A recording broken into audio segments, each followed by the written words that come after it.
初次见面，德丽莎·阿波卡利斯。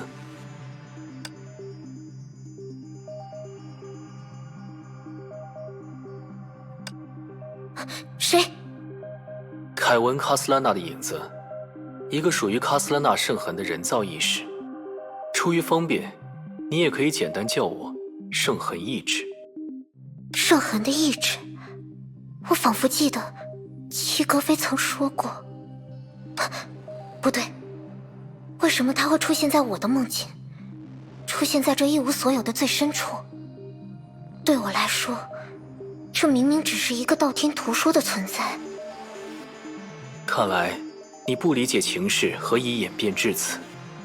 你明明已经吞噬了7重梦境，来到了意识的边界，但这却是一场没有目的地的冒险。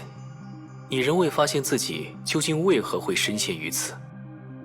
也罢，就让我为你展示一下事情的来龙去脉吧。让我们先从你的某名自称叛逆的学生开始吧。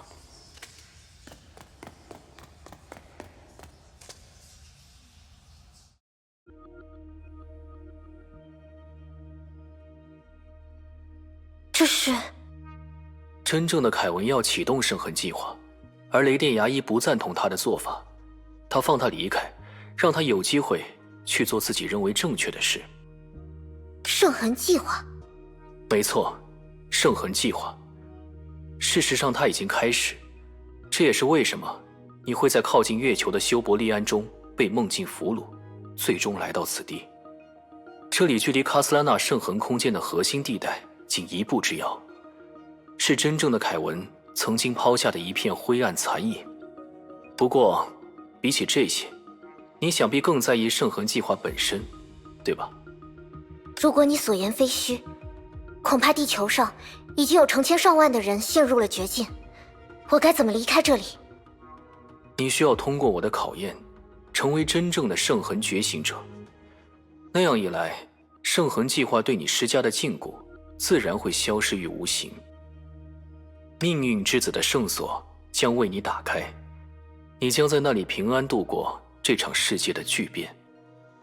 比起这些，如果你真的是卡斯兰娜的圣痕意志，那么就请你告诉我，我要如何从已经开始的圣痕计划中拯救一切？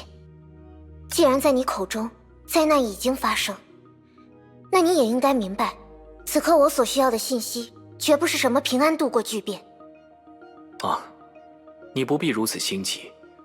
如今正在实施的圣痕计划并不是天穹实验的简单翻版，而了解清楚身在休伯利安的你为何也会深陷其中，这对于掌握如今的事态发展也颇有帮助。就让我先给你吃一颗定心丸吧。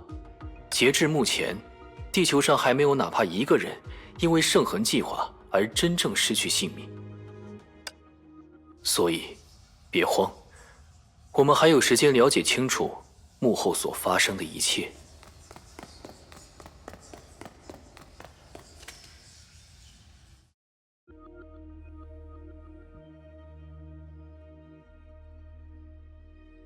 凯文和渡鸦，这也是最近的事吗？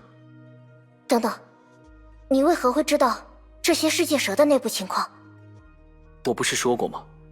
我是卡斯兰纳圣痕的意志，我不是你梦境的一员，是真实存在于世的圣痕管理者。我当然也有办法接收到那个真正凯文的一些零碎记忆。而且，由于圣痕计划，我们之间的界限也会越发模糊。你和凯文的界限，还是你和我的界限？其实都是。我刚才说过，截至目前，地球上还没有一个人因为圣痕计划而真正失去性命。因为在这场计划的终点，具现化的圣痕会取代人类，而人类也会划入梦境，与过去的圣痕空间融为一体。先不论这个说法究竟是什么意思，它的确与我的状况有关，这一点没错吧？没错，月球是圣痕计划的关键节点。由于你在毫不知情的状况下接近了月球，因此便成了计划的第一批牺牲者。但又由于毗湿奴的特性，你终究没有沉沦于梦，而是一路吞噬所有的幻境，终至于此。等等，也就是说，如果是普通人，他们就会沉浸在最初的那种梦境中，就像我梦到的姬子和大家还在的圣弗雷雅。是的，他们的意识将转化为与圣痕相同的存在方式，从实数世界隐退到虚数的夹缝，而与此对应，圣痕中的思想会化作实体，逐步降临到外侧的空间。他们会相向而行，取代悄然安睡的人类。圣痕取代人类？可所谓圣痕计划，难道不是不顾一切要从人类中筛选出全部圣痕觉醒者的计划吗？圣痕觉醒者的价值自然超乎寻常，但他们只是圣痕与人类两者的交集，只是圣痕计划最原始的保障。让我来举一个例子吧，德丽莎。如果书本和故事中的人物纷纷降临于世，独自构筑起一个世界，独自向未来延伸自己的无限可能，你认为这样的一个世界，比起当前的人类世界，会如何呢？我不知道，但是应该也不坏吧。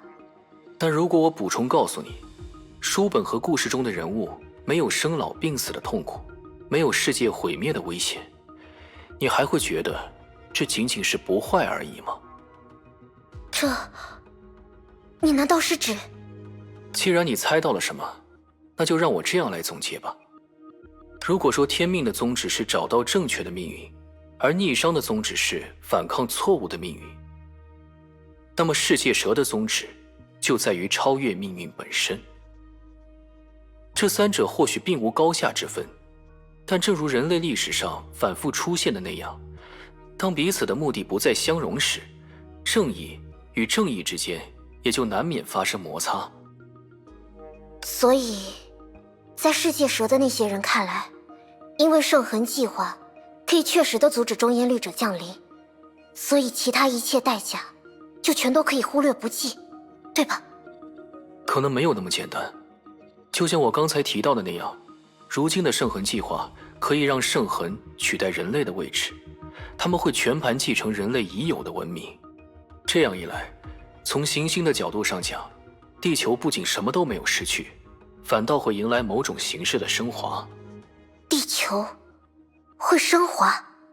这件事对于被困梦中的你来说还太过抽象，比起强行去理解那样的事，也许接下来这段5万年前的记忆对你来说会更有价值。